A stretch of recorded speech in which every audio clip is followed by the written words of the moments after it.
Beneath the curve of a silver moon, its pale light slicing the blackness like the edge of a blade, the figure of a man stood in the courtyard of a castle that had tasted blood more than wine.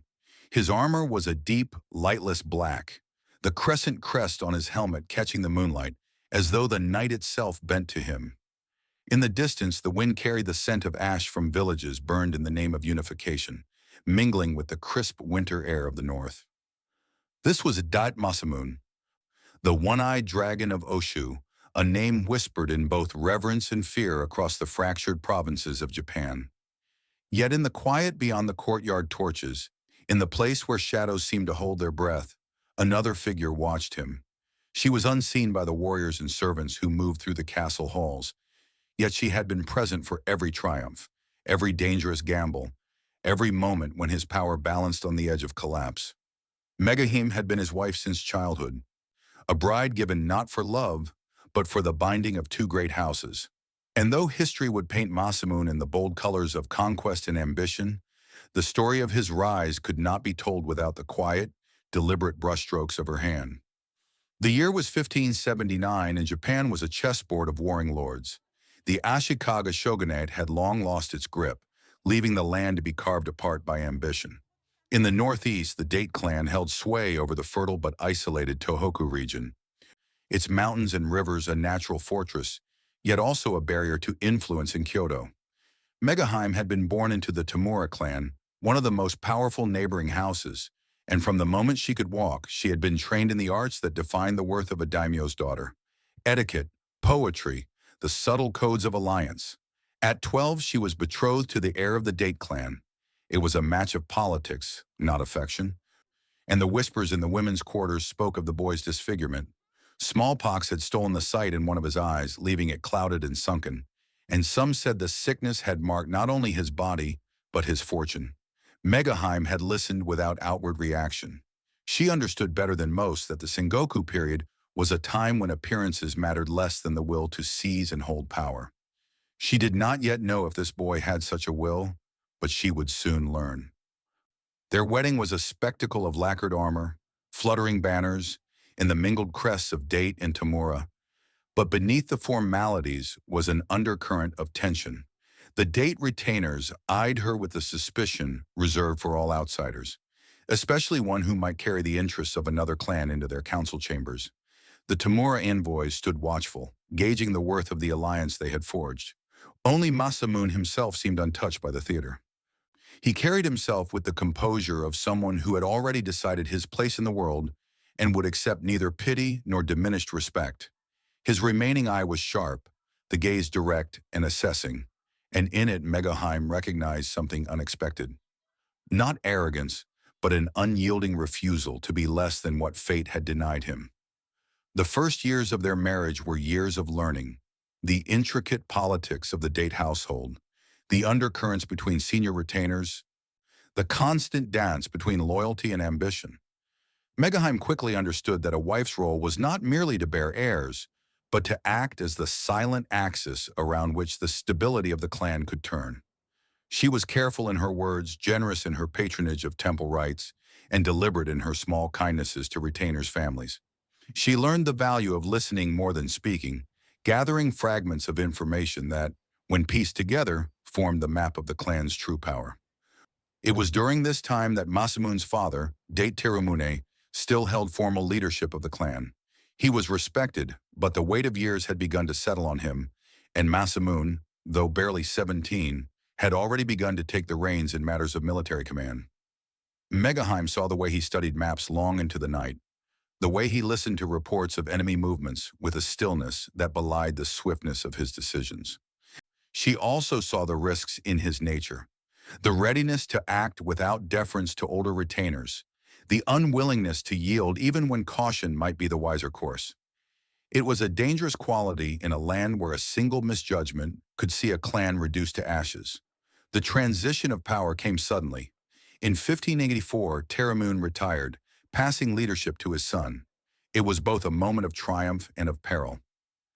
Rival lords saw the youth of the new daimyo as an opportunity to test the Date's strength, and within the clan itself, factions waited to see whether this young leader could hold what he had inherited. Masamune's answer came swiftly and without hesitation. He would expand, not defend. The campaigns began in the harsh northern winters, when snow crusted the fields and the rivers froze at their edges. The Date army moved like a shadow over the land, besieging fortresses, burning villages that resisted, taking prisoners whose ransoms would fund further conquest. For Megohime, the war was fought in the silent corridors of the castle. While Masamune rode to battle, she managed the distribution of food stores to prevent shortages, arranged religious offerings to maintain the morale of the people, and monitored the wives and mothers of the clan's warriors, ensuring that no seed of dissent took root in the absence of their men. She corresponded discreetly with her family in Tamura territory, maintaining the alliance that had brought her here, careful never to overstep in ways that could draw suspicion. In those years, she learned that the front lines were not only marked by castle walls or river crossings, they ran invisibly through the hearts of the people, and neglecting them could undo even the greatest victories. The Date conquest did not go unanswered. Neighboring clans formed temporary alliances to halt Masamune's advance, and skirmishes flared like brush fires across the valleys.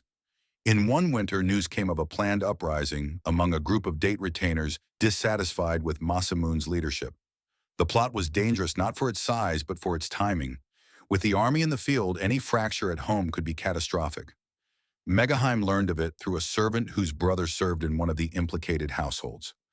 She did not confront the men directly, that would have been folly, but instead arranged for a gathering at the castle under the pretext of a religious observance.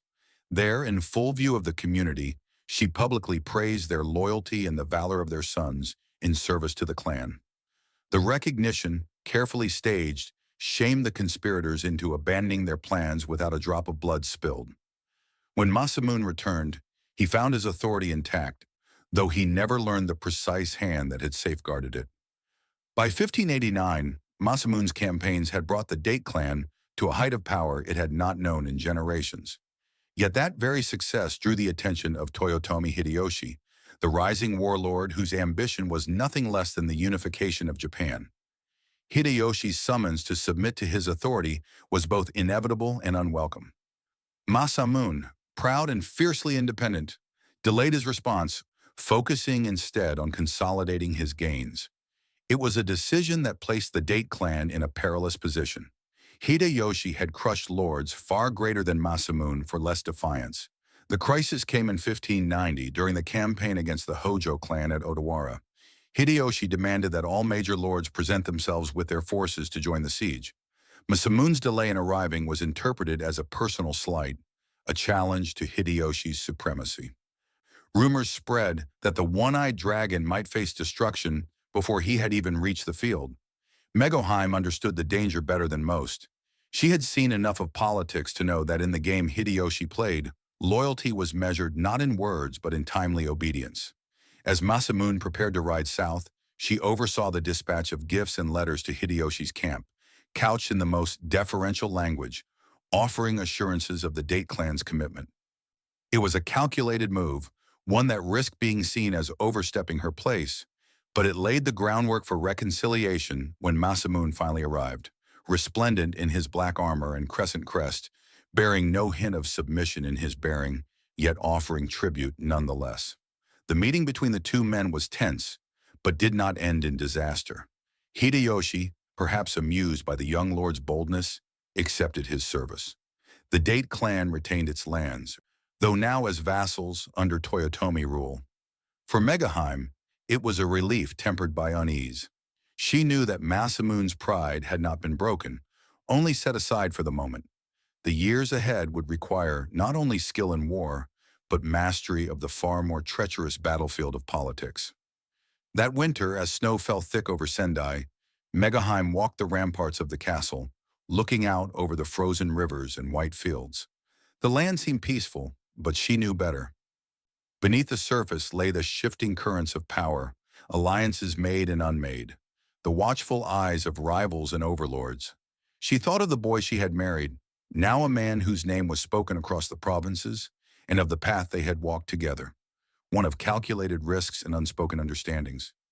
She understood that her life, like his, would be shaped by the demands of survival in an age that crushed the unprepared without pity. And in the quiet of that snowbound night, she made a silent vow.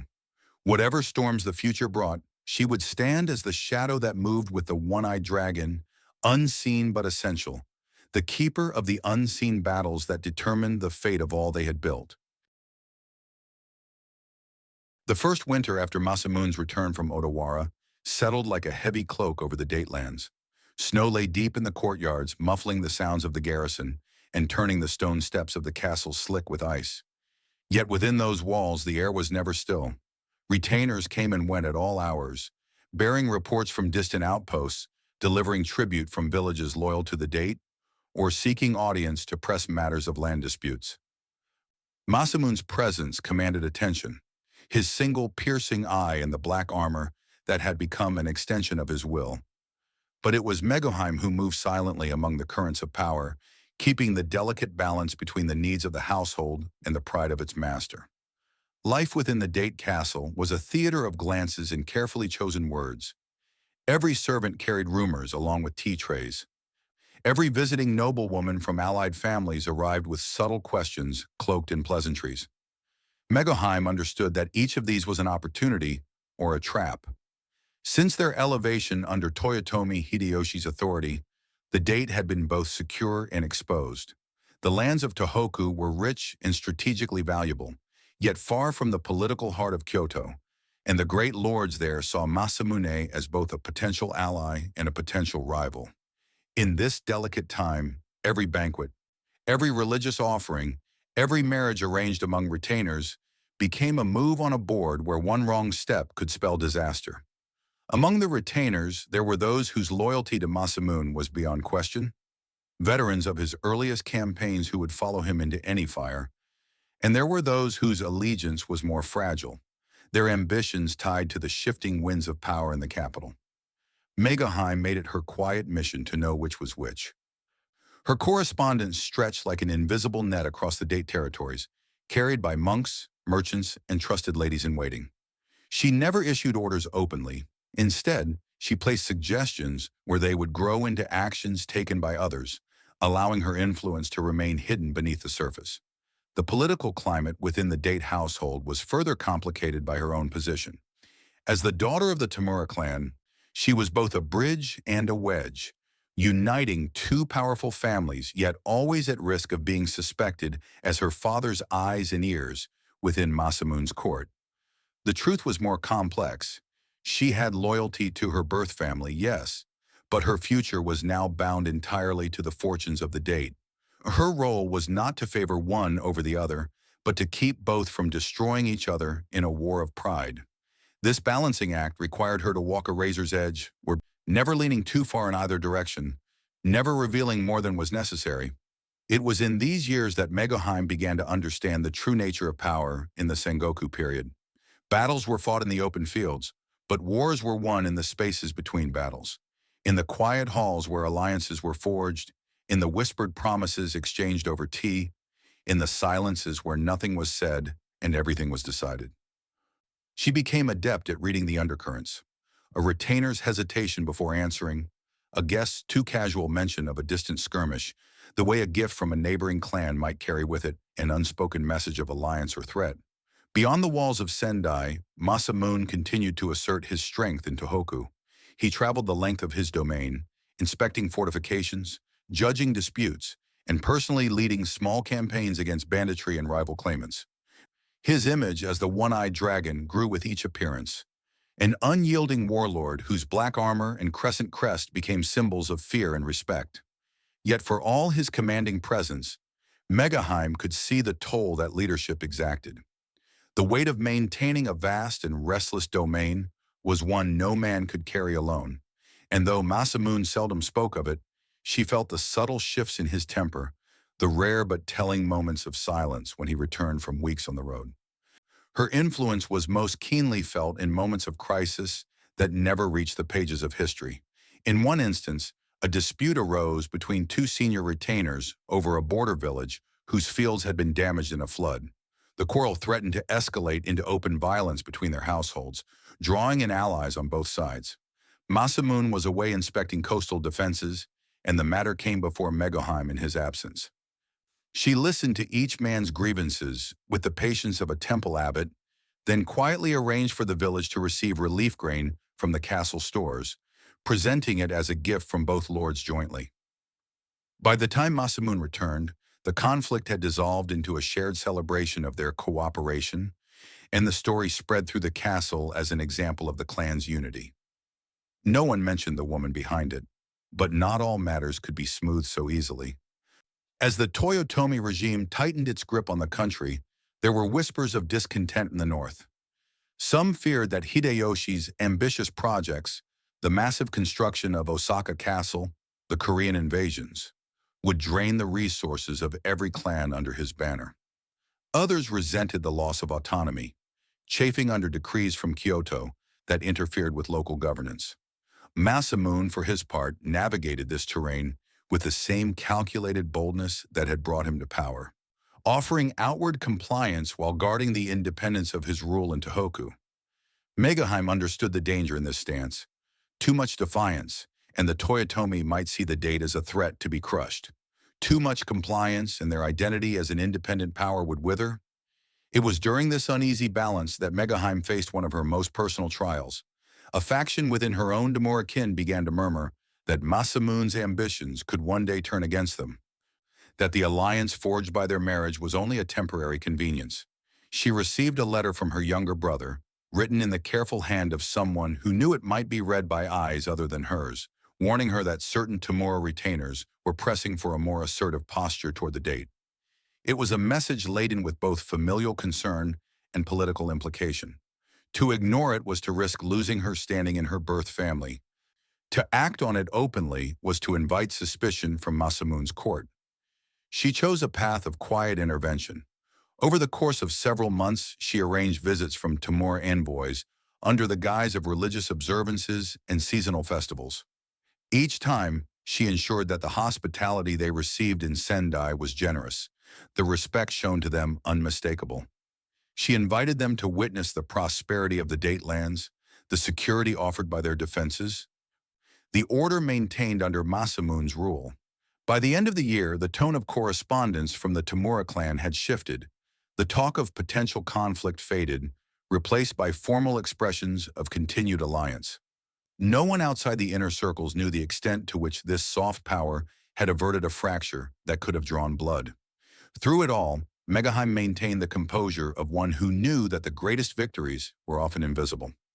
She walked the castle halls in silk layered against the cold, her expression serene, her words measured, her presence a constant reminder that the Date clan's strength was not only in its armies, but in its ability to endure the shifting currents of an unpredictable age. And though history would remember the battles Masamune fought, the castles he built, and the foreign ships he sent across the seas, it would not speak of the nights she spent in the quiet glow of a paper lantern, studying the flow of power like a general reading a map, placing her pieces with the patience of one who knew the game would last a lifetime.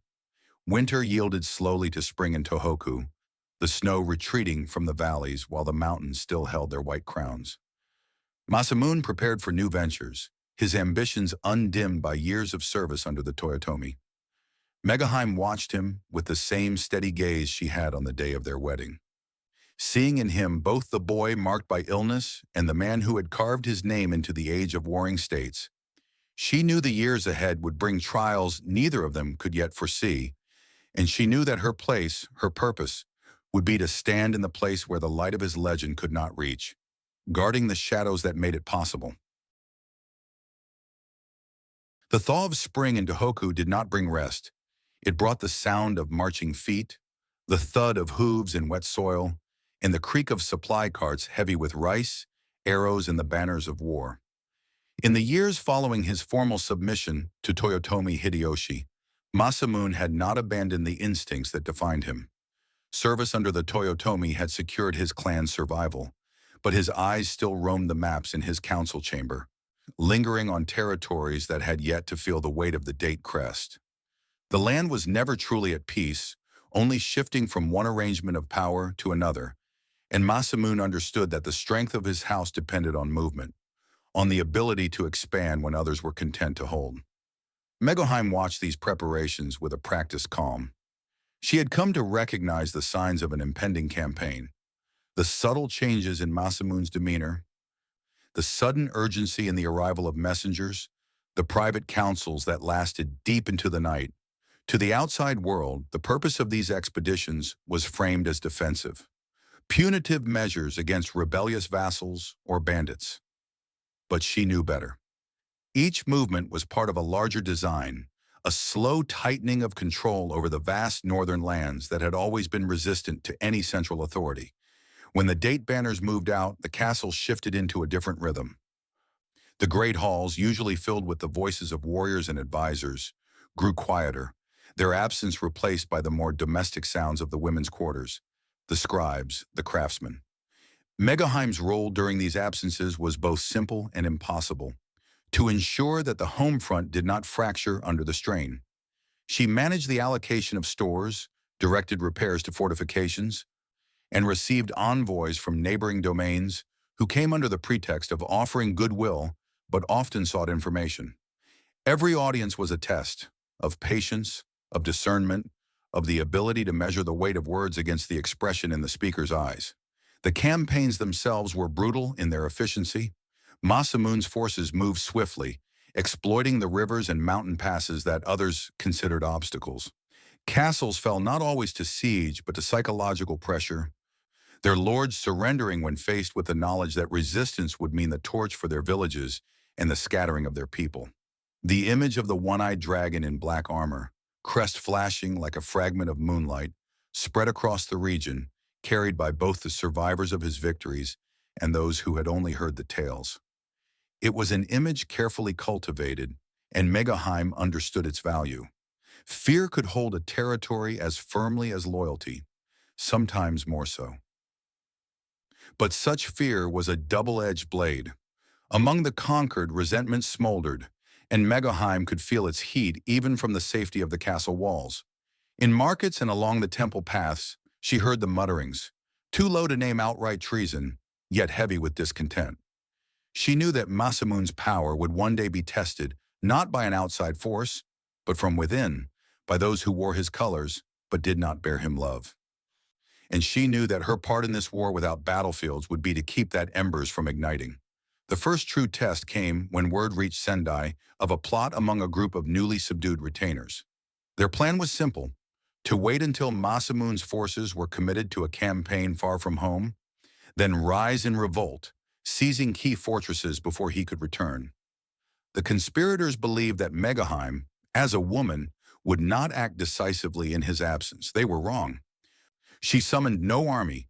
Instead, she sent carefully worded invitations to each suspected household, asking their women to join her in a pilgrimage to a local shrine, famed for its blessings of health and prosperity. It was an old tradition, one that could not be refused without slighting the lady of the clan. While the men of those households prepared to act, their families were brought into the heart of Sendai, lodged in comfort, fed well, treated with respect.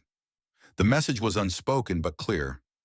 Rebellion would mean the destruction not just of themselves, but of those they held dear. By the time Masamune returned, the plot had withered without a sword drawn. Such acts never entered the chronicles of war, but Megohime felt their weight all the same. They were victories measured not in land gained, but in disasters avoided, in the preservation of stability that allowed the date to turn outward rather than inward. And yet, she also knew that each year tightened the web of obligations and grudges that surrounded them. As the Toyotomi regime pressed its will on the provinces, every campaign Masamune undertook was a reminder to Kyoto that the dragon in the north had not been tamed. In the summer of 1592, Hideyoshi launched his invasion of Korea, calling upon his vassals to contribute troops. Masamune answered, sending warriors across the sea to fight in a war whose true aims were far from the interests of Tohoku. For Megohime, the Korean campaigns were a lesson in the reach of central power, a reminder that even the most distant domains could be drawn into conflicts that served another lord's ambition. She tended to the families left behind, organized prayers for the safe return of the soldiers, and listened as mothers and wives whispered their doubts about why their men bled on foreign soil.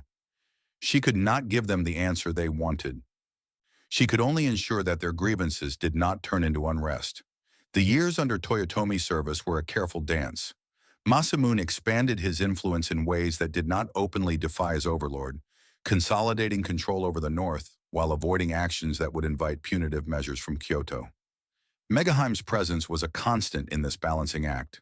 She was the steady voice when tempers flared in council, the patient mediator when rival retainers clashed over precedence, the unseen hand that smoothed the path for Masamune's ambitions. Her skill was not in commanding armies, but in ensuring that those armies had a home to return to, and that the hearth they returned to was united enough to support the next march. By the close of the decade, the Dateland stood stronger than ever, fortified, organized, feared, and, in some quarters, admired. But Megohime could see the shadows gathering beyond their borders. Hideyoshi was aging, his health failing, and the question of succession loomed like a storm on the horizon. The great lords of Japan would soon be forced to choose sides in a struggle that could tear the fragile unity apart. She knew that Masamune would be drawn into it. He would not be the man she had married if he stood aside, and that the choices they made in the years to come would define not only their fortunes, but the fate of the date name itself. And so she began to prepare in the way she always had, not by drawing blades, but by weaving threads. She strengthened ties with influential temples, secured the loyalty of merchant families whose trade routes could serve as lifelines in times of war, and ensured that the date's allies in neighboring domains were bound by more than oaths. They were bound by debts, favors, and the subtle but enduring bonds of shared interest. The One-Eyed Dragon was poised for whatever battles lay ahead, but it was Megohime who ensured that when those battles came, the ground beneath him would be firm. The autumn of 1598 arrived with an uneasy stillness across Japan. The rice harvests in Tohoku were strong that year, yet the air in Sendai was thick with rumors carried from Kyoto like dry leaves blown in from a dying garden. Toyotomi Hideyoshi, the man who had bent the warring provinces toward unity through a blend of brilliance and brutality, was failing. His once commanding voice in the court had weakened, his frame reduced by illness. Yet the machinery of his rule still turned, slower, perhaps, but no less dangerous. For Masamune, the news was not a cause for celebration. In the absence of Hideyoshi's singular authority, the fragile alliances he had forged between Japan's greatest lords would unravel, and in that unraveling would come both opportunity and peril. Megohime felt the tension as soon as the first discreet reports arrived. Messengers from Kyoto spoke in careful tones, measuring their words, but the meaning beneath was unmistakable. The Toyotomi court was a nest of factions, each vying for control of the young heir, Hideyori, a boy of barely 6 years. Around him coiled men like Ishida Mitsunari, a bureaucrat with sharp instincts for survival but little love for the warrior houses, and rival lords who saw themselves as the rightful heirs to Hideyoshi's mantle. To the north, far from the capital, Masamune seemed insulated from these intrigues, but Megohime knew the reach of such politics was long. Sooner or later, they would be forced to choose. Masamune's instinct was to wait, to watch the storm gather before committing his forces. He had learned, perhaps from his own near mistakes, that charging into a battlefield before the sides were clearly drawn could mean fighting for the wrong cause. Megohime understood the wisdom in this, but she also recognized the danger of being too slow to act. In the Sengoku era, hesitation could be mistaken for weakness, and weakness invited predators. Within the date stronghold, preparations for winter proceeded as they always had.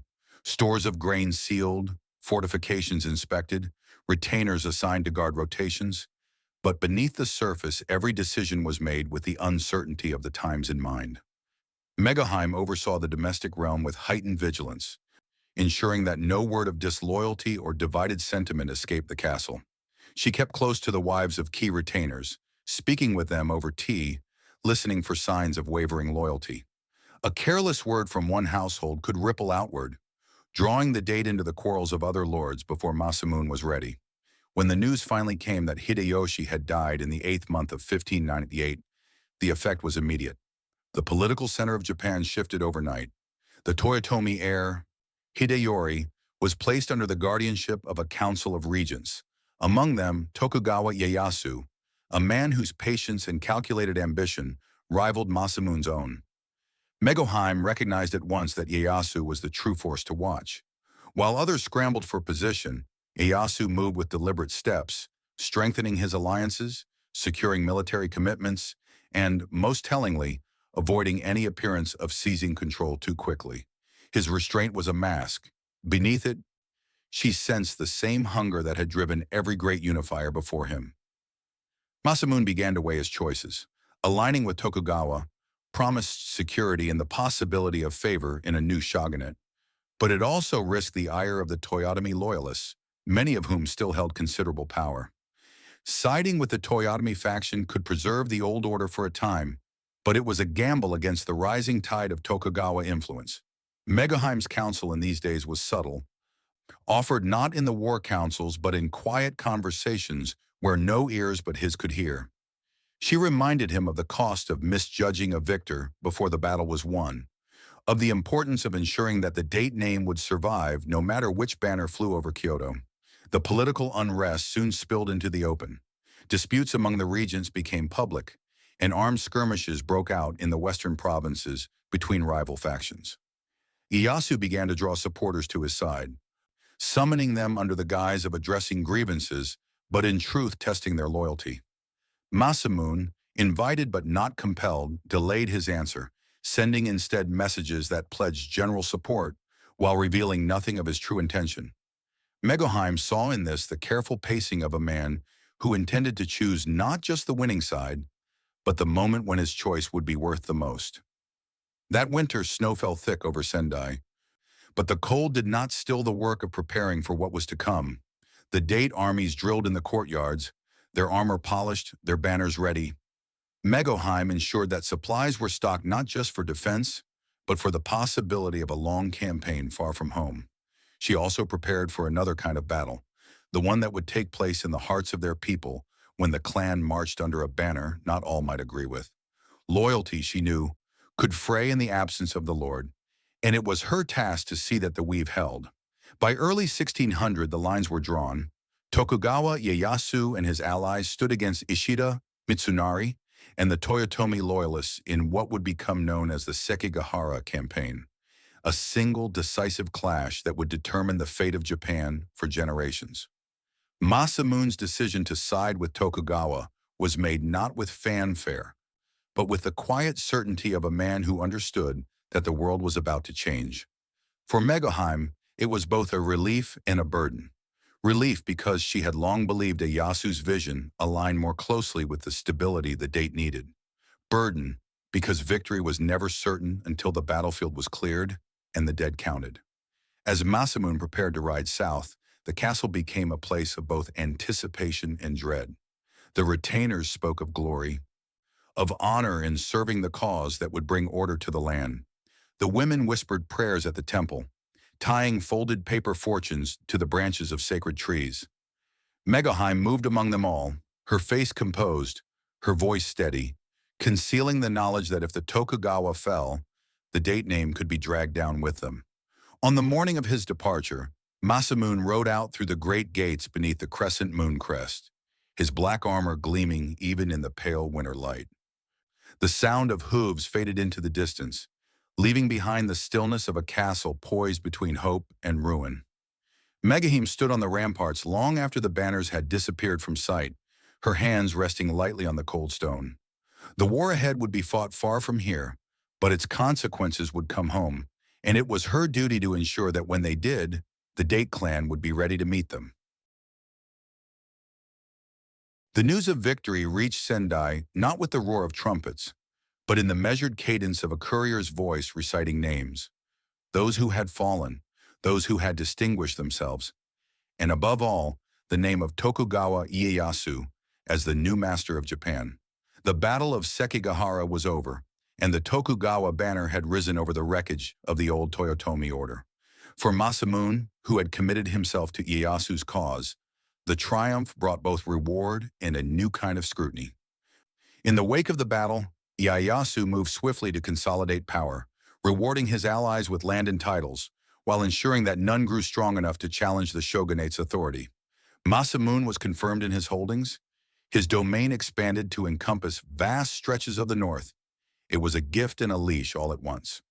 Megohime understood this from the moment the victory was announced. The Date clan had survived and even grown in strength, but their independence had narrowed. The Tokugawa would watch them now, as one might watch a hawk, admiring its prowess, but never forgetting the danger of its talons. The art of survival would require a new kind of discipline, less about seizing territory by force and more about cultivating the appearance of loyalty while guarding the freedom to act within their own lands. Masamune returned from Sekigahara with the bearing of a man whose instincts had been vindicated. The journey home was a procession through territories newly bound to the Tokugawa order, where villagers lined the roads to see the One-Eyed Dragon pass, some in awe, others in wary silence.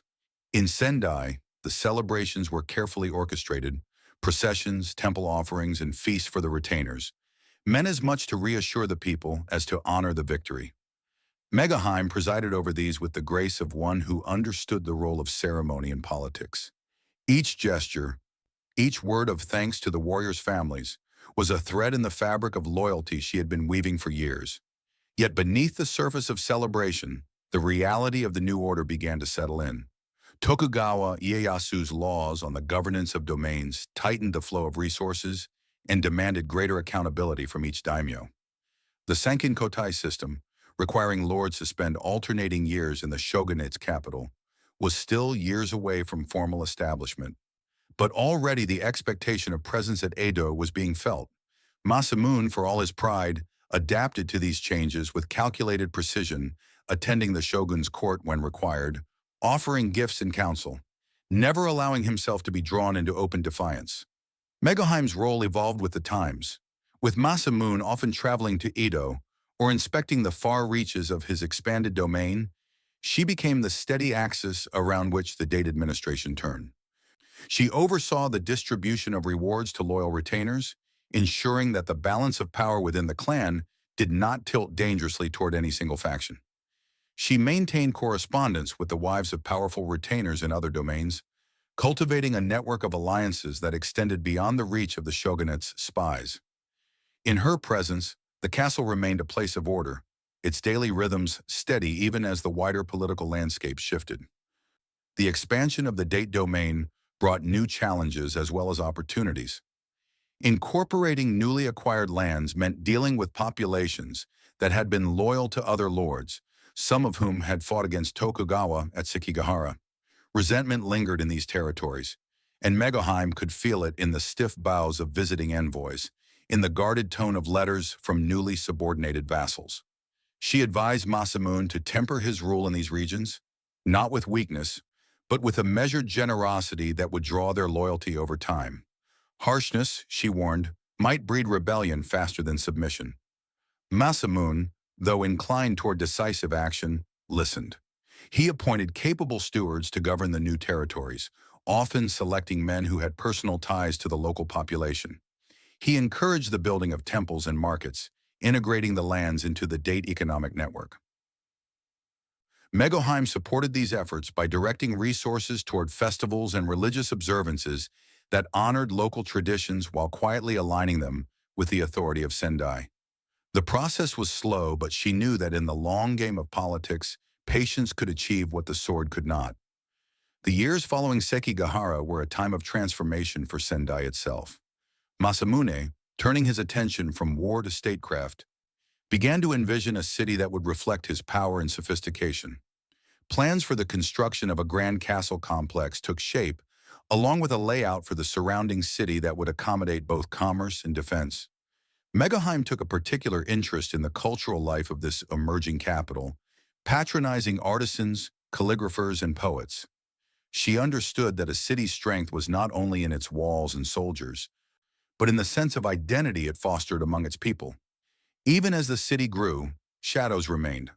The shogunate's control tightened year by year, and the undercurrent of suspicion toward powerful Tozama daimyo, lords who had not been hereditary Tokugawa allies, never truly faded. Masamune's reputation as an ambitious and capable leader made him both valuable and dangerous in the eyes of Edo. Megohime knew that one misstep, one ill-timed alliance or unguarded word could bring ruin. She took it upon herself to ensure that no such opportunity arose. Letters to and from the castle were read with care, visitors were received with courtesy but never allowed to overstep, and information was managed with the precision of a general commanding a battle line. The balance between loyalty and autonomy was delicate, and it demanded constant vigilance. In public, the Date clan stood as loyal servants of the Tokugawa order, participating in its ceremonies, supporting its decrees. In private, they nurtured the independence of the North, strengthening their internal bonds and keeping their land self-sufficient. Megohime thrived in this quiet war of appearances, knowing that the survival of all they had built depended on the ability to wear the mask convincingly. As the decade turned and the shogunate's hold over Japan solidified, Sendai stood as both a jewel of the North and a fortress of its own identity. For Masamune, the victories of Sekigahara had opened the door to this prosperity. For Megohime, they had marked the beginning of a new campaign, one without battlefields, where the weapons were patience, foresight, and the ability to read the shifting winds before they became storms. The years after Sekigahara unfolded like the slow turn of a great wheel. The chaos of war faded into the measured rhythms of the Tokugawa peace. And yet, for those who had risen in the Sengoku era's storms, the stillness was not a comfort. For Masamune, the calm was a canvas, not a cage. While many daimyo were content to fortify their positions and enjoy the fruits of their loyalty, the One-Eyed Dragon of Ōshu sought ways to make his mark beyond the borders of his domain and, perhaps, beyond the borders of Japan itself. The Tokugawa shogunate, still in the flush of its early years, worked tirelessly to consolidate control. Laws and regulations multiplied. Trade and travel were more carefully watched. The flow of information was subtly redirected through channels loyal to Edo. Megohime saw these changes not as distant edicts, but as threads tightening around the autonomy of the Date clan.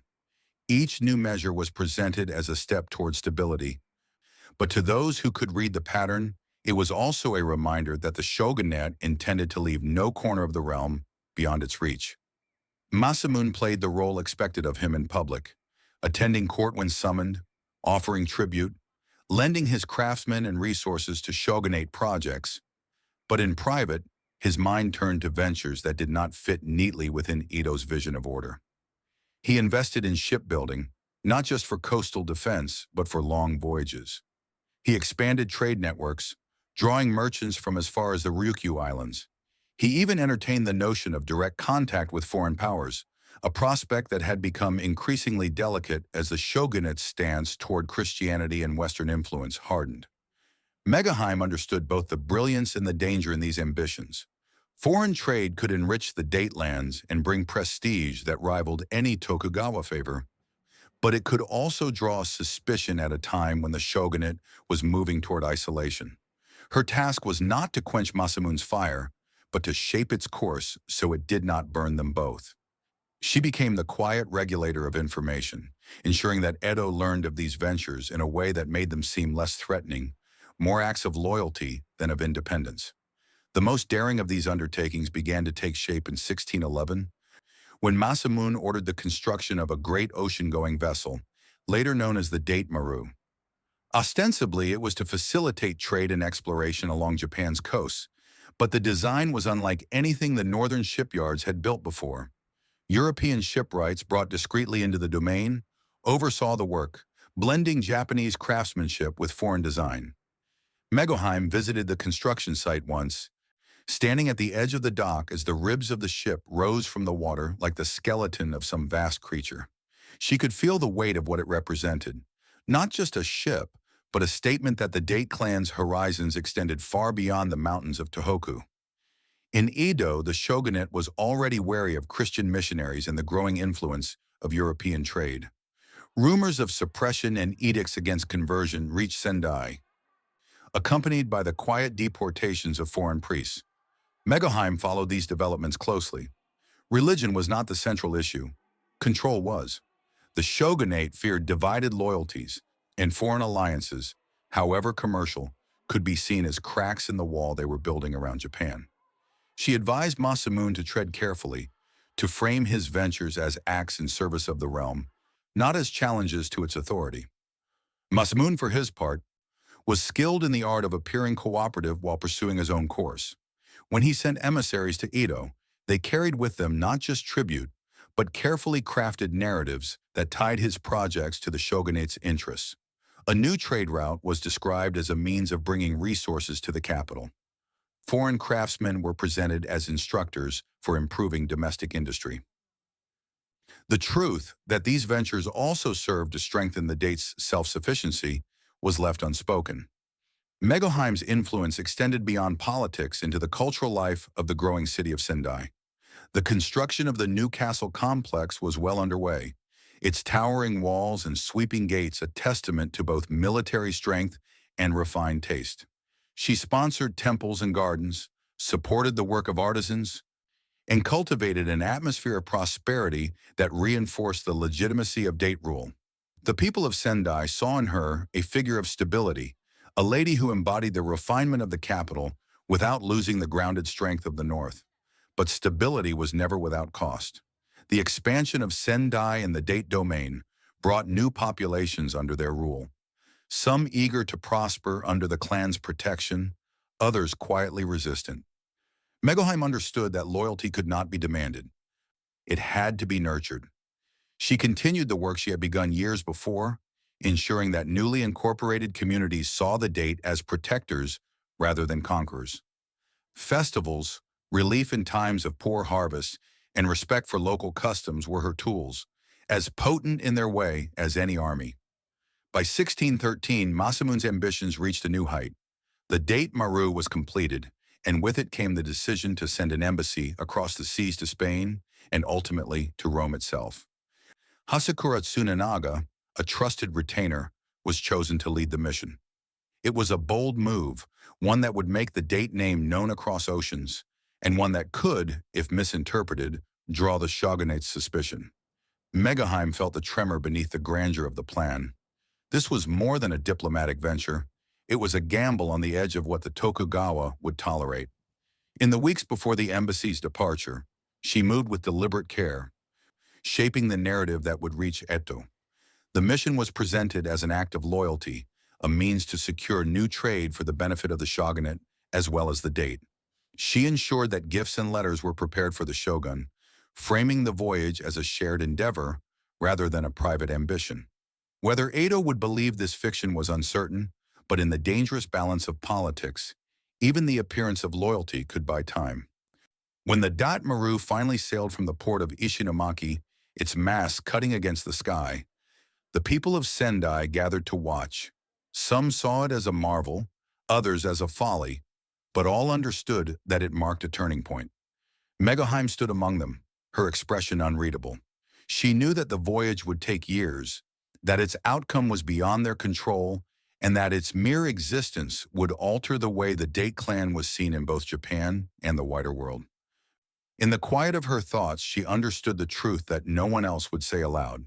In a time of enforced peace, this ship was a declaration of war, not of armies and sieges, but of will and vision. The winter of 1613 settled over Sendai with the weight of absence. From the moment the Date Maru disappeared over the horizon, carrying Hasakura Tsunanaga and his delegation toward seas few in Japan had ever dared to cross, a quiet tension spread through the castle. The embassy had been celebrated in its departure, but the reality of its absence was a long, unbroken wait, measured not in days but in seasons, each passing without news. To the people, the voyage was a source of pride and curiosity. To the shogunate, it was an undertaking watched with silent calculation. For Megohime, it was both a point of honor and a latent risk, a thread that could strengthen or unravel the Date clan's standing, depending on how it was pulled. Masamune, now well practiced in the art of political balance, made the journey to Edo in the months following the embassy's departure. His presence at the shogunate's court was a performance as much as a duty. He spoke of loyalty, of service, and of the ways in which the embassy would benefit not only his domain, but the realm as a whole. Gifts from Sendai accompanied his words, lacquerware, fine silks, and other treasures, each chosen to remind the Tokugawa of the date's refinement and resources. The shogunate's reception was polite, even cordial, but Megohime knew that every gesture of favor was paired with an unspoken caution. The one-eyed dragon remained a creature admired for its strength, yet never fully trusted. Back in Sendai, Megohime bore the weight of leadership without the visible trappings of command. With Masamune often away, either in Edo or inspecting the furthest reaches of his lands, she became the unshakable center of the castle's life. She managed the flow of information, ensuring that no rumor of discontent reached Edo in a form that could be used against them. She mediated disputes between retainers, oversaw the training of the young samurai pages, and monitored the castle's finances with an eye toward both prudence and the appearance of prosperity. The embassy's absence created subtle political ripples within the Datelands. Some retainers questioned the value of sending men and resources so far away, especially as the shogunate's stance toward foreign influence hardened.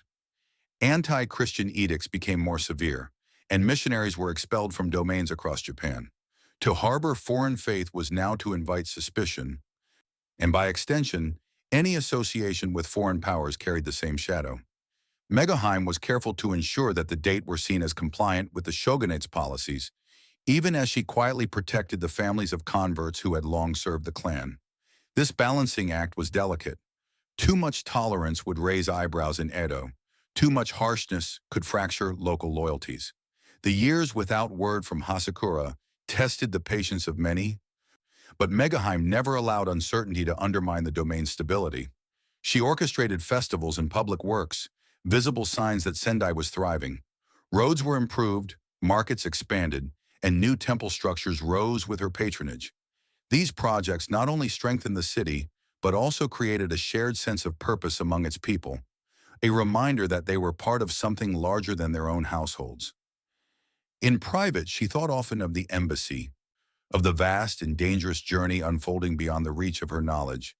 She imagined Hasakura walking in the courts of distant kings, hearing languages he could not have known before he left, speaking the name of Date Masamune in lands where Japan itself was a curiosity. She wondered if the mission would return laden with opportunity or with nothing more than stories and debts. Whatever the outcome, she knew that it would be her task to integrate its consequences into the fabric of the clan's future. Masamune returned to Sendai in 1615 with news that would shift the balance of the nation yet again. The Toyotomi stronghold at Osaka had fallen, ending the last serious challenge to Tokugawa authority. The realm was now firmly in the shogunate's grasp, and with that certainty came a tightening of control.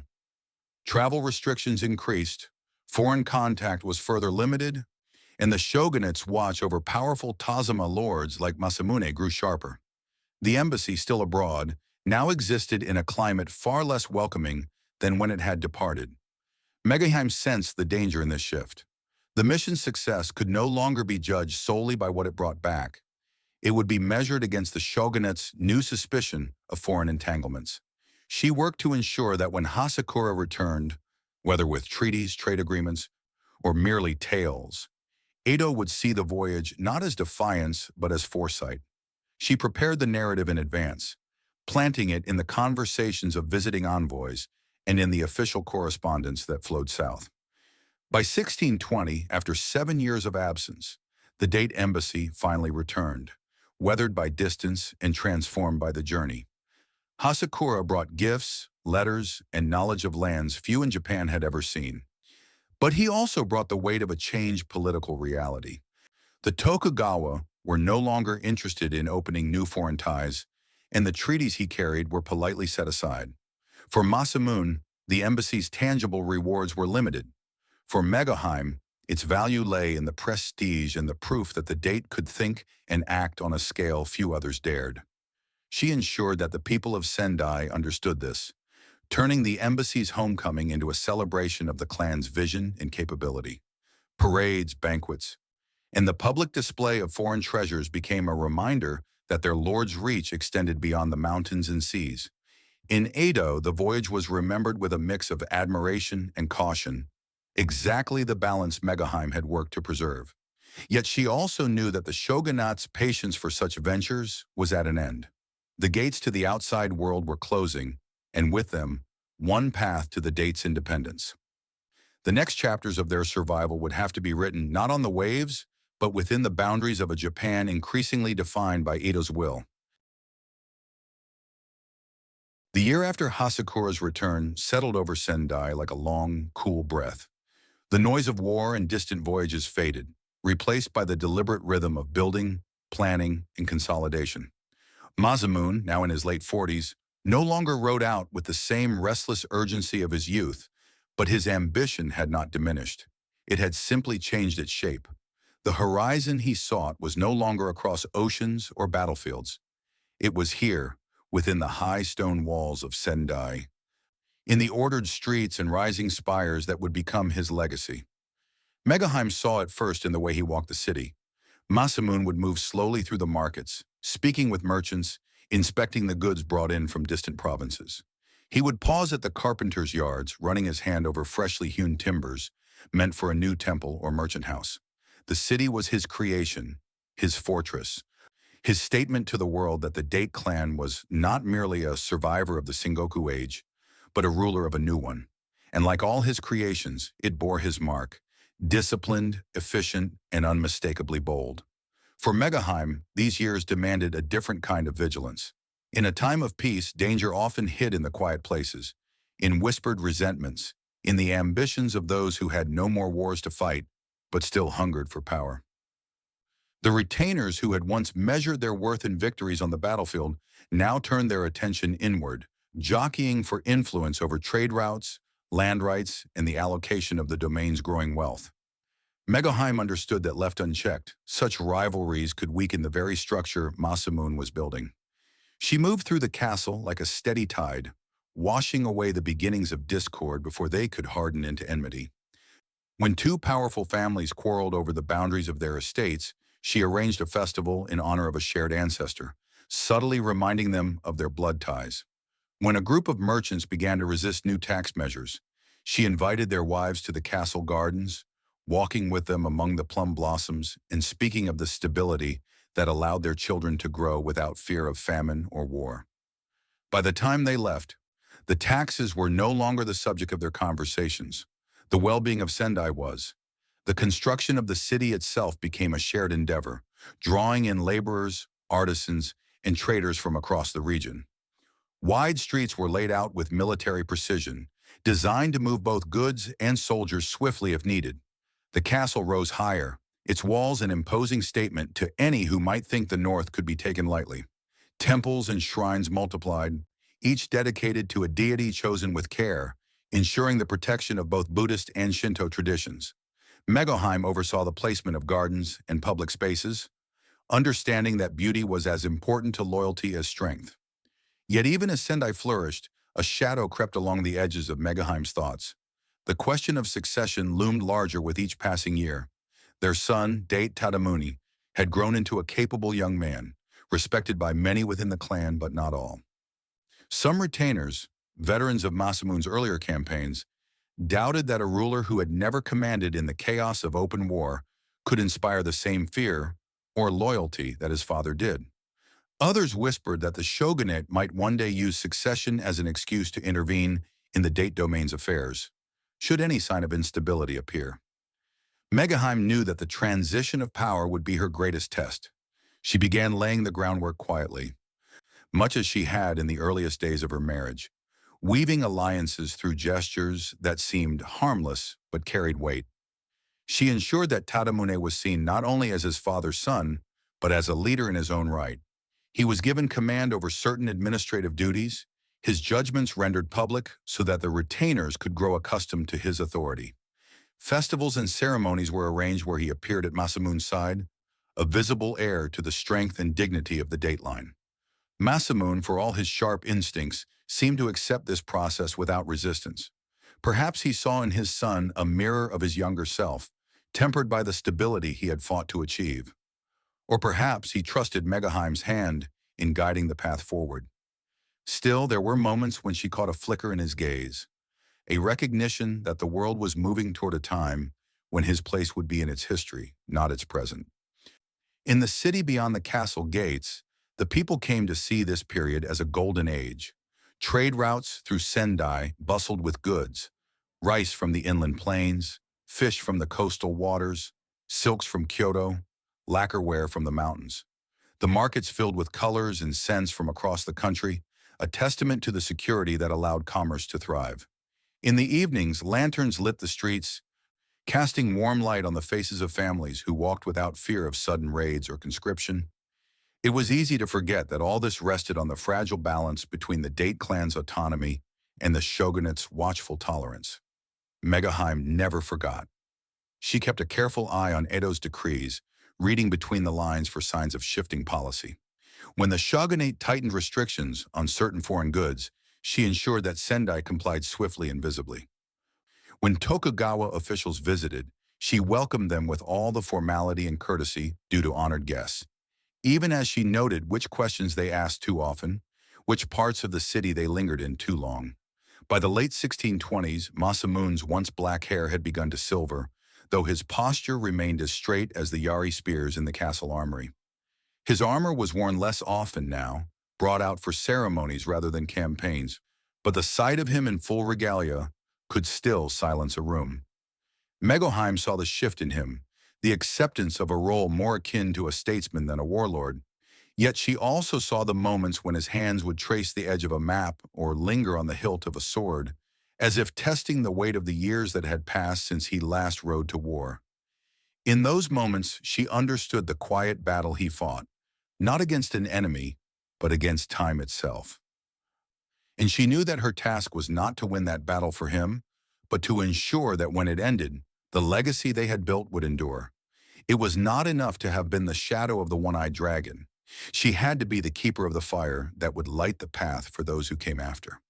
As the seasons turned and the city continued to grow, Megohime would often walk the high ramparts at dusk, looking out over the rooftops to the distant mountains. The air carried the scent of pine and the faint sound of temple bells. From here, Sendai seemed eternal, its walls strong, its streets alive. But she knew that no city, no domain, no name was immune to the erosion of time. The best she could do, the best anyone could do, was to leave it stronger than she had found it, bound together by threads so finely woven that even the sharpest blade could not sever them all. And so she worked, each day another stitch in the tapestry of a city and a clan. Even as the world beyond the mountains shifted in ways neither she nor Masamune could fully see. By the early 1630s, the stillness that had marked the Tokugawa peace began to feel less like calm and more like containment. The edicts from Edo grew longer, sharper in tone, and less tolerant of deviation. What had once been the quiet understanding that powerful Tozama daimyo would be left a measure of autonomy now felt like a slow, deliberate constriction. The shogunate's isolationist policies, Sengoku, were taking shape, and with them came a heightened suspicion toward any contact with the outside world. For most domains, these were changes to be noted and obeyed. For the Date, whose name still carried the echo of the great embassy across the seas, they were a warning. The suppression of Christianity was no longer the scattered enforcement of past years. It had become a systematic purge. Shogunate inspectors moved from domain to domain, rooting out hidden believers, dismantling churches, and forcing confessions from those accused. In Sendai, the presence of foreign influence was still a memory rather than an active threat. But Megohime knew that memories could be used as weapons. She recalled every whisper during the years of the embassy, every cautious glance in Edo when Masamune's ventures were discussed. Now in this climate, those whispers could be revived and sharpened into accusations. Masamune, as always, adapted with a mixture of outward compliance and private calculation. He issued proclamations in line with Edo's decrees, ordered public displays of Buddhist and Shinto devotion, and ensured that the officials who came north left with reports of order and loyalty. But Megohime could see the strain this placed on him. The very qualities that had made the Date strong, the willingness to look outward, to draw strength from distant ties, were now liabilities. The gates to the outside world were closing, and with them, the opportunities for the independence they had guarded so carefully. Within the castle, a different kind of tension grew. factions among the retainers began to shift, their loyalties bending toward those who promised the safest alignment with Edo's will. Others, veterans of the Sengoku era, still clung to the belief that the date's strength lay in its ability to stand apart. Megohime knew that if this division deepened, it could fracture the unity they had built over decades. She began to act quietly, drawing together the wives and families of influential retainers, reminding them of the prosperity and stability that Sende had enjoyed under Masamune's rule. These gatherings were not political in appearance. Tea ceremonies, poetry readings, seasonal festivals, but every word was chosen to reinforce the idea that their fates were bound together, and that unity, not rivalry, would protect them in the years to come. Beyond the walls, the city itself was thriving, but even prosperity could carry its own risks. Merchants who had once traded freely in goods from foreign lands now found their inventories restricted. Some turned to smuggling, others to quiet defiance. Masamune's officials acted to suppress such activities before they could draw the attention of Edo. But Megohime understood that in times like these, punishment alone could breed resentment. She encouraged the redirection of commerce toward domestic crafts, commissioning large orders of lacquerware, textiles, and metalwork that could be sold within the shogunate's approved markets.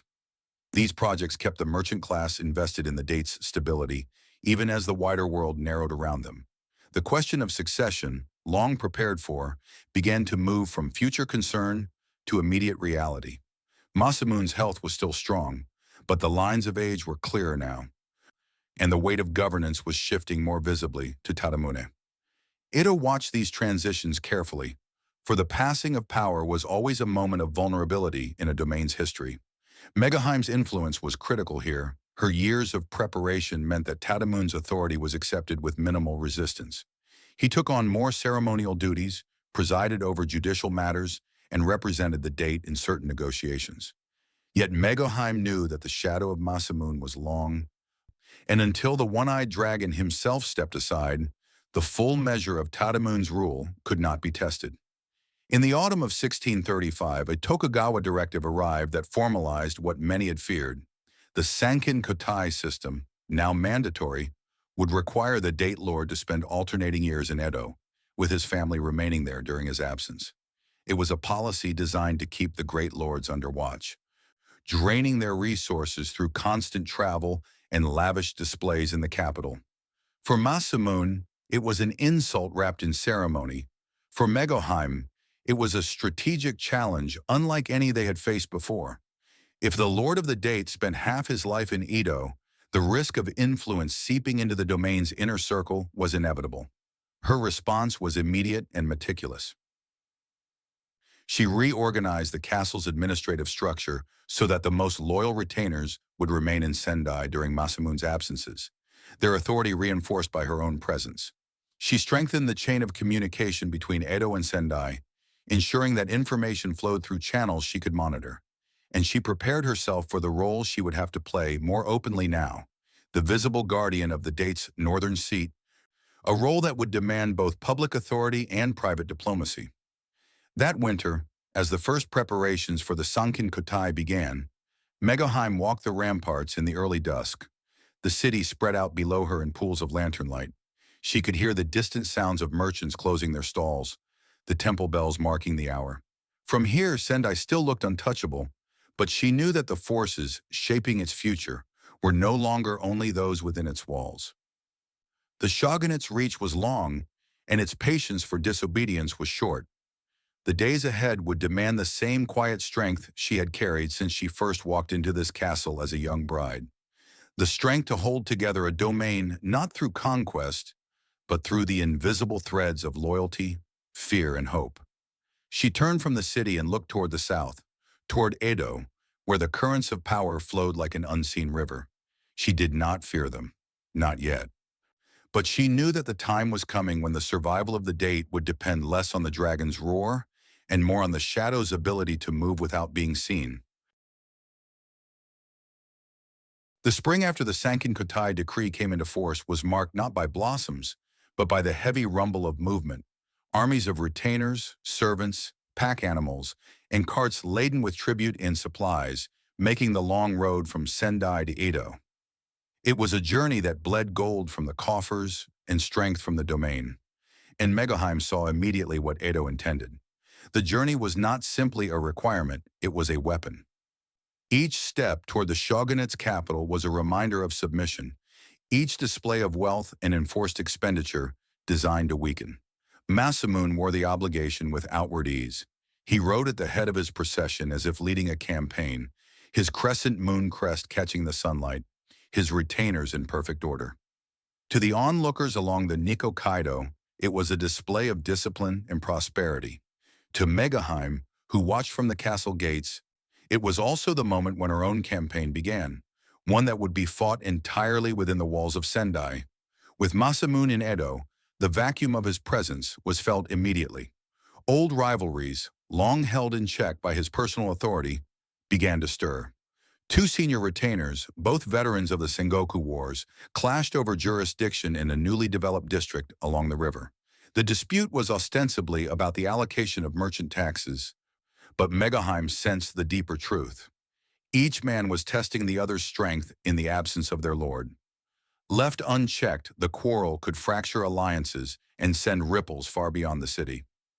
Megohime summoned neither armies nor formal councils. Instead, she invited both men's wives to the castle under the pretext of preparing a festival honoring the local harvest deity. It was a gathering steeped in ritual and tradition, offerings laid out on lacquered trays, priests chanting beneath the carved beams of the shrine hall, but its true purpose was negotiation. Over the course of 3 days, she guided conversations towards shared histories, mutual debts, and the faces of grandchildren who would inherit the peace they preserved. When the festival ended, the dispute dissolved without a single decree issued in her name. The public saw only a harmonious celebration. The retainers saw the quiet pressure of a woman who had outmaneuvered them without ever raising her voice. But not all threats could be smoothed so subtly. That summer, a whisper reached her from a merchant contact. One of Masamune's mid-ranking officials had been seen meeting privately with an envoy from a neighboring domain, one whose loyalty to the Tokugawa was beyond question, but whose interest in the date lands was far from benign. The meeting had been framed as a discussion on trade tariffs, yet it had taken place far from the market, in a tea house known for its discretion. Megohime understood the danger instantly. Such a meeting could be nothing, or it could be the seed of betrayal, and the difference often lay in whether it was noticed in time. She set her network into motion, trusted attendants, temple contacts, and merchants whose movements attracted no suspicion. Within weeks, the picture was clear. The official had been offering detailed knowledge of the date's coastal defenses in exchange for promises of personal advancement should the shogunate ever move to redistribute the domain's lands. The revelation struck her like a blade of ice. Betrayal was not new to her. She had seen it in the shifting loyalties of the Sengoku years. But in the tightly controlled Tokugawa peace, such treachery carried far greater consequences. If Edo learned of it before she acted, the entire clan could be painted with the stain of disloyalty. If she moved too openly, she risked exposing fractures that could not easily be repaired. She chose precision. The official was reassigned under the guise of illness, his duties quietly stripped from him. His household was offered a generous stipend to aid his recovery, ensuring that his silence could be purchased as surely as his betrayal had been. The envoy from the neighboring domain found his access to Sendai suddenly limited, his journeys delayed by a series of coincidental road inspections and religious processions. No accusation was ever spoken aloud, but the thread between them was severed. Still, the incident lingered in her thoughts. It was a reminder that the greatest danger to the date might not come from Ito's watchful eyes, but from within their own ranks, from those who saw opportunity in the shogunate's favor and were willing to gamble the domain's autonomy to gain it. By the time Masamune returned from Edo the following year, the city appeared as ordered and loyal as when he had left. The disputes were settled, the markets thriving, the festivals as vibrant as ever. Yet Megohime did not tell him the full extent of what she had prevented. It was not secrecy for its own sake, but a recognition that some burdens were best borne by one set of shoulders, not two. That winter, as snow drifted against the high walls of the castle, she walked the inner gardens, the sound of the koi pond's water breaking the stillness. She thought of how many such steps she had taken in her life. Quiet circuits through spaces others mistook for sanctuary, while in truth they were the outer edges of a battlefield. And she knew that the years ahead would hold more of the same, for peace was not the absence of war. It was the mastery of every unseen conflict before it could spill into the open. The winter of 1635 was a hard one in Tohoku. Snow piled thick on the rooftops of Sendai, muffling the streets and bending the black pine branches toward the earth. Inside the castle walls, fires burned in every hall, their warmth unable to dispel the truth that had settled into Megohime's thoughts. The one-eyed dragon was aging.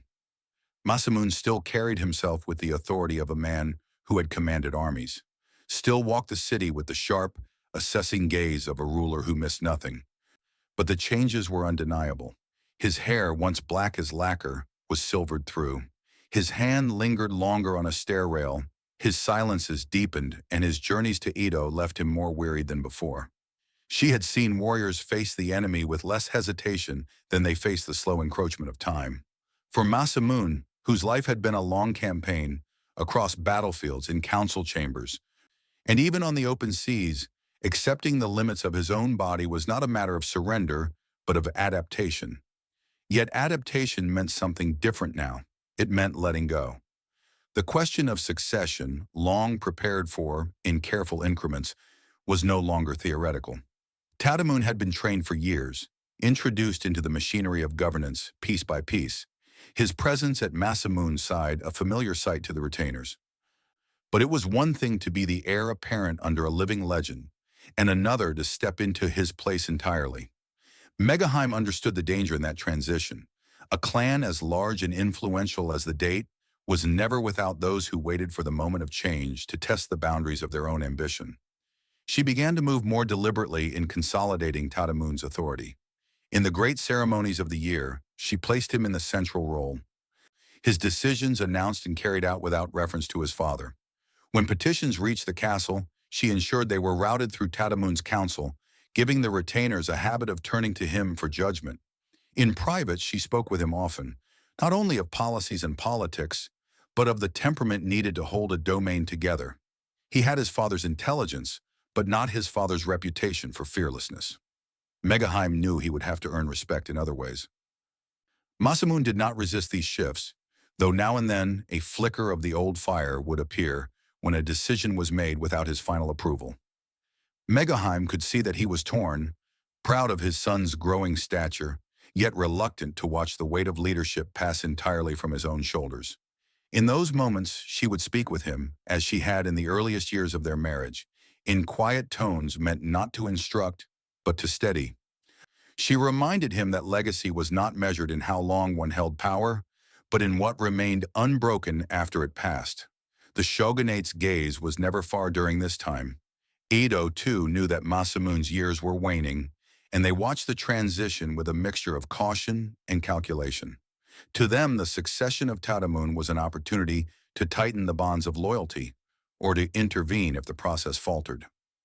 Masamune's careful relationship with the Tokugawa had preserved the Date's autonomy for decades.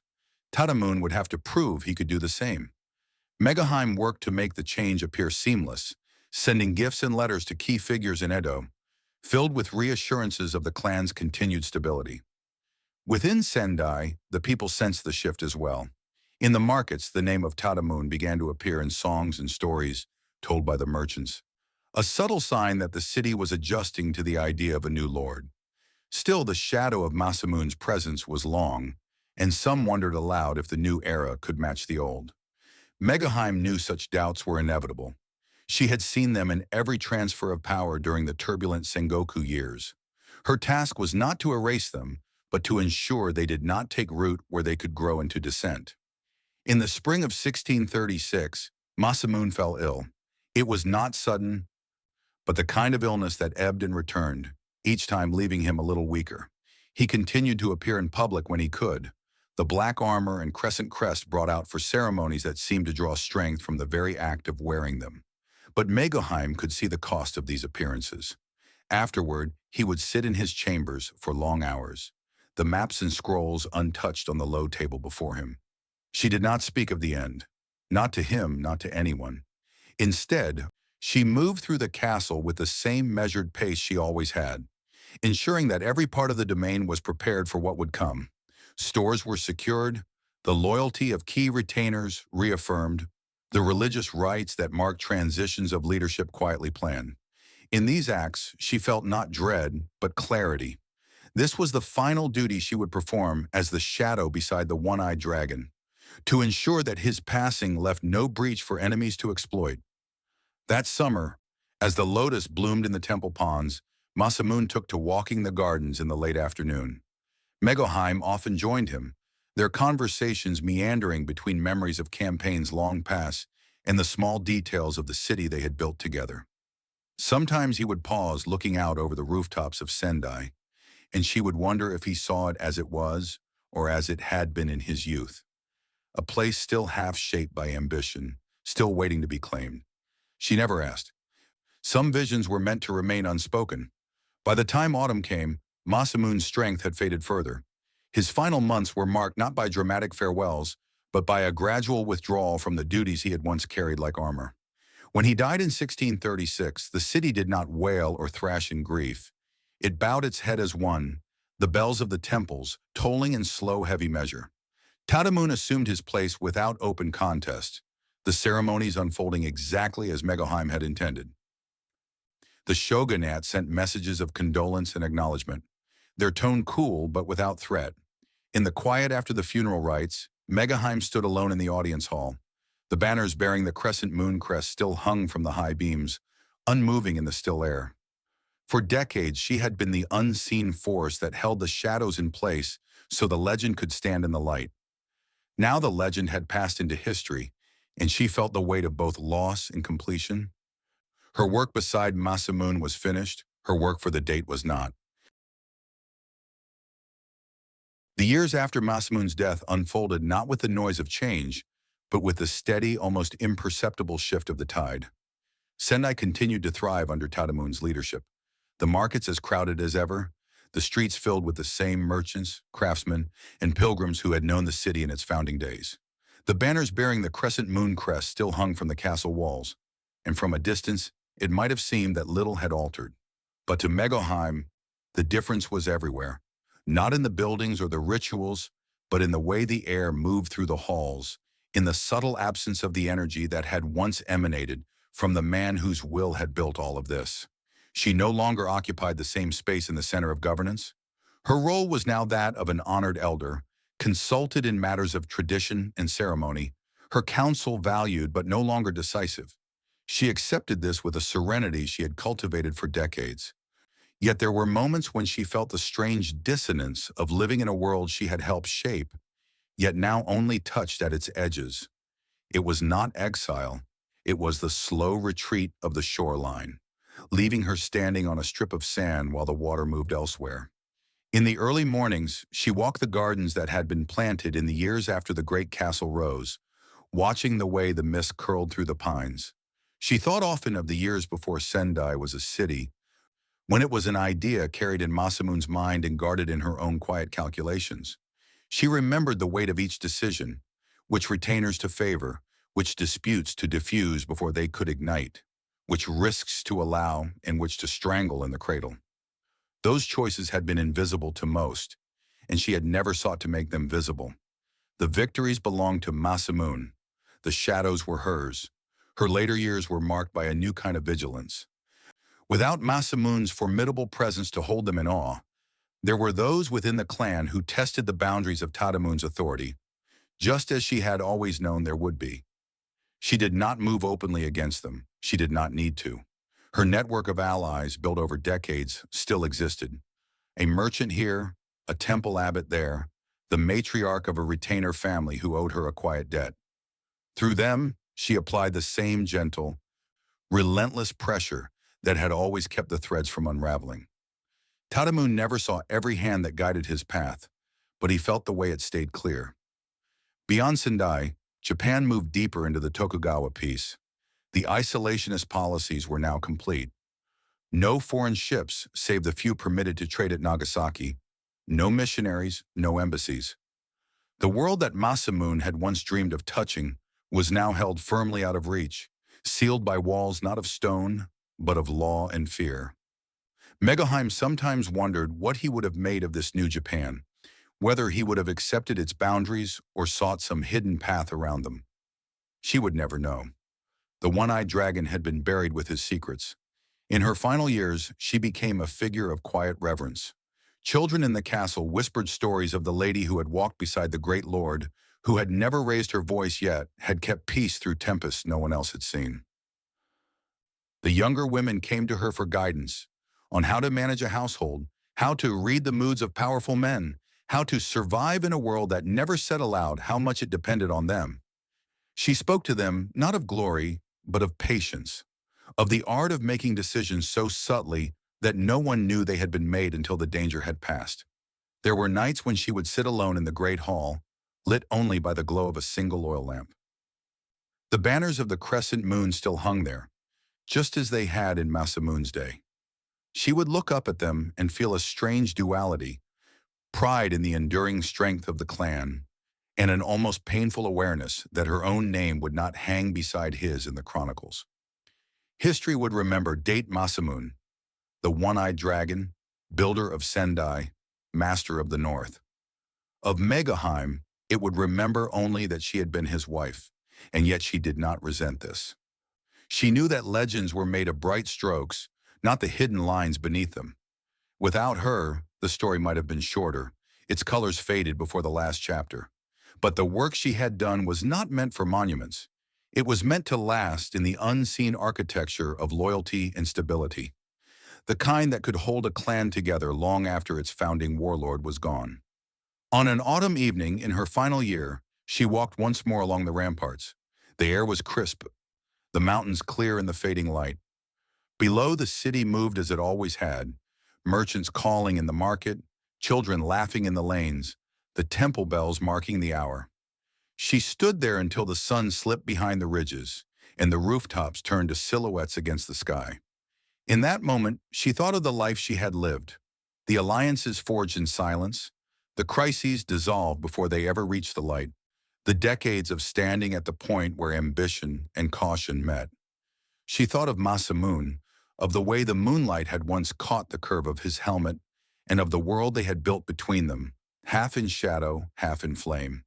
And she smiled, not because she believed the world would remember her name, but because she knew it could not forget what she had preserved. When she turned to leave, the wind shifted and stirred the banners overhead. The crescent moon emblem moved in the twilight, as if the shadow of the one-eyed dragon still walked there, and beside it, unseen, the shadow that had always moved with him.